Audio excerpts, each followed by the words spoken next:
Hi, this is algorithm for infix expression to postfix expression. First step, read infix expression from left to right. Okay, first ఎక్స్ప్రెషన్ని left నుంచి రైట్కి ఒకసారి read చేయాలి. Second point ఏంటి అంటే, read చేసే టైంలో ఇఫ్ ఎనీ పెరాంథసిస్ అక్కర్స్, ఏమైనా పెరాంథసిస్ ఓపెన్ పెరాంథసిస్ ఏమైనా వస్తే దాన్ని స్టాక్లోకి పుష్ చేయాలి. Third point, if symbol is operand, ఒకవేళ ఆపరాండ్ అంటే ఏ కానీ బి కానీ లేదా నెంబర్స్ కానీ ఏమైనా వస్తే అవి పోస్ట్ ఫిక్స్ ఎక్స్ప్రెషన్లోకి యాడ్ చేయాలి డైరెక్ట్గా.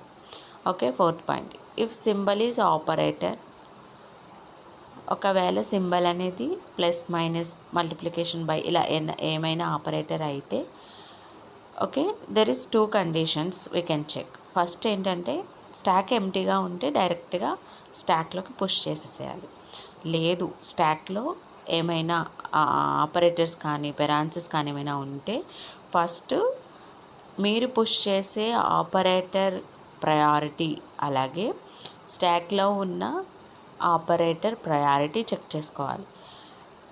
ఓకే, ఇందులో మళ్ళీ 2 కేసెస్ ఉంటాయి. ఫస్ట్ వన్ ఏంటంటే, మీరు పుష్ చేసే ఆపరేటర్ కానీ హై ప్రయారిటీ ఉంటే, అంటే ఆల్రెడీ స్టాక్లో ఉన్న ఆపరేటర్ కన్నా మీరు పుష్ చేసేది హై ప్రయారిటీ ఉంటే, ఎగ్జాంపుల్ ఏంటంటే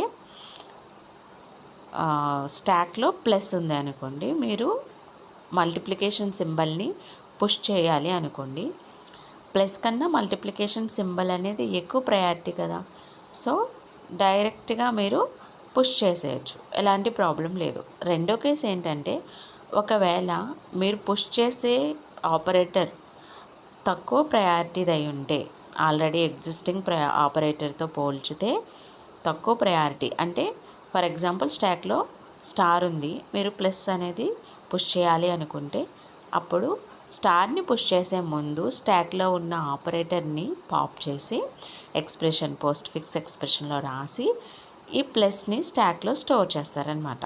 ఓకేనా, అలా ఎక్స్ప్రెషన్లో ఉన్న ఆపరాండ్స్ని ఆపరేటర్స్ని కంపేర్ చేసుకుంటూ స్టాక్లో స్టోర్ చేస్తారు.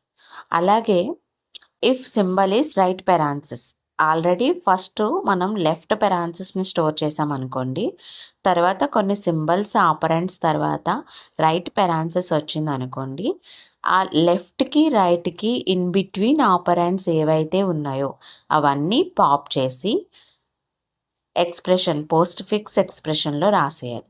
అలాగే లెఫ్ట్ అండ్ రైట్ పెరాన్సిస్ని కూడా పాప్ చేస్తాం, కానీ పోస్ట్ ఫిక్స్ ఎక్స్ప్రెషన్లో రాయం. ఓకేనా, నెక్స్ట్ ఆఫ్టర్ అంటే మొత్తం ఎక్స్ప్రెషన్ అయిపోయిన తర్వాత ఓకే, స్టాక్లో ఏమైనా సింబల్స్ ఇంకా ఉండినట్టయితే వాటిని పాప్ చేసి పోస్ట్ ఫిక్స్ ఎక్స్ప్రెషన్లో రాసేస్తాం. ఓకేనా, this is overall about infix expression to post fix expression. Okay, అందరికీ అర్థమైందని అనుకుంటున్నాను. ఒకవేళ ఈ వీడియో మీకు నచ్చినట్లయితే ప్లీజ్ సబ్స్క్రైబ్.